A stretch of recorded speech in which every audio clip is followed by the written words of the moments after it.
అనువుగా ఈవెంట్ అంటే ఇక్కడ మన ఈవెంట్గానే భావించి మీ అందరూ ఎంతో దూరం నుంచి వచ్చి మా అసోసియేషన్ నుంచి అలాగే మెగా అసోసియేషన్ నుంచి నటీనట్లే కానీ సోషల్ మీడియా ప్రొడ్యూసర్స్లే కానీ ఈ ఈవెంట్కి రావడం లాస్ట్ ఇయర్ ఇదే డేట్లో ఇక్కడే చేసినట్టున్నారు. గ్రాండ్ సక్సెస్ చేశారు.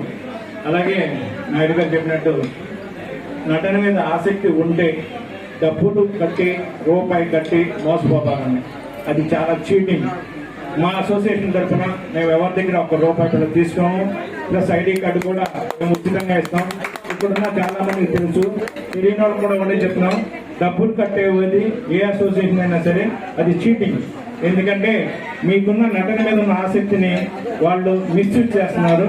ప్లస్ అది కాకుండా డబ్బులు కట్టి ఇంటికి కట్టు లేదంటే ఐడి కార్డు కట్టు అనేది చాలా చీటింగ్.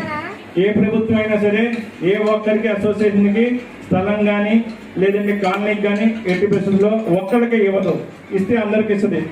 గత జనవరిలోనే నారా చంద్రబాబు నాయుడు గారు అలాగే పసుపుటి వెంకటరమణ గారు కలిసి మేము స్టూడియో నిర్మాణం కోసం అలాగే కార్మికుల కాలనీ కోసం అప్లై చేయడం జరిగింది.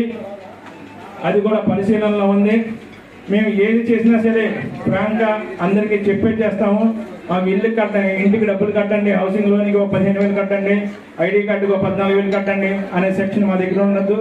ఎవరు ఎక్కడి నుంచి ఎవరి ద్వారా వచ్చినా ఎలాంటి రికమెండేషన్ లేకపోయినా సరే మీకు ఆసక్తి ఉంటే ఇదే వేదిక అంటే సినిమాలు అంటే ఏదో అద్భుతం కాదు, మీరు ఇక్కడ చేస్తున్నదే సినిమాలో చేస్తారు.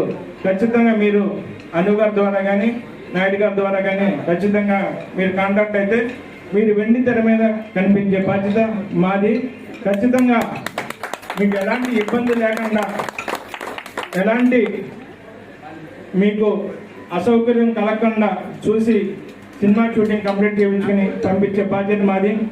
ఎక్కువగా నేను చెప్పేది ఏంటంటే నూతనంగా నటీనటులు మీరు ఇంట్లో నటిస్తారు, ఇక్కడ స్టేజ్ మీద నటిస్తారు, కానీ సినిమాలోకి రావాలంటే కొంత భయం ఉంటుంది. అలాగే ఇప్పుడు హైదరాబాద్ కూడా వెళ్ళాల్సిన అవసరం లేదు. ఇక్కడే ఎక్కువ 90% షూటింగ్ సార్ చెప్పినట్టు ఇక్కడ ఎక్కువ జరుగుతున్నాయి. మీరు ఆసక్తి ఉన్నా మీ పిల్లలకైనా మీకు ఎవరికైనా సరే, ఇందాక ఆయన పెద్ద ఆయన చేశారు ఎన్టీఆర్ లాగా, నిజంగా ఆయన ఆ వయసులో కూడా చాలా బాగా అనిపించింది నాకైతే. ఎవరికైనా సరే ఈ స్టేజ్ మీద ఎలా చేస్తారో సినిమా మీద కూడా అంతే. ఈ స్టేజ్ మీద మీరు అంతగా డ్యాన్స్ చేసి నటిస్తున్నారు, అక్కడ కూడా అంతే. ఏదో అద్భుతం ఏం కాదు. కాకపోతే మీరు భయపడద్దు. మీరు ఏ విషయంగా అయినా సరే వాళ్ళని కాంటాక్ట్ అయితే మనకి ఖచ్చితంగా మేము అవకాశం కల్పిస్తాం, వెండి ధరకి పరిచయం చేస్తాం. ముఖ్య